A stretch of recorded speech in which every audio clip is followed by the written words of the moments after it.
Arc Raiders error code 5001 means the game can't connect to its online services. You'll see messages like online services unavailable or unable to connect to Arc Raiders servers. This isn't usually a problem with your internet or computer. It's almost always an issue on Embark Studios' end, the game developer, caused by server overload when too many people try to play at once, server maintenance for updates, or even cyber attacks that disrupt the game's servers. This problem was especially common after Arc Raiders launched in September 2024, but has become less frequent over time.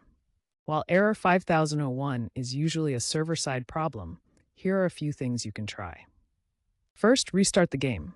Sometimes that's all it takes. Next, check your internet connection to be sure it's stable. A more advanced fix is to try using a VPN, which can sometimes help with routing issues. Most importantly, check Arc Raiders server status.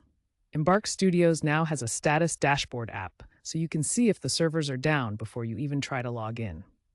If the servers are down, all you can do is wait for Embark to fix it. They've significantly improved server stability since the game's launch through updates and server optimizations, so Error 5001 problems are much less common now.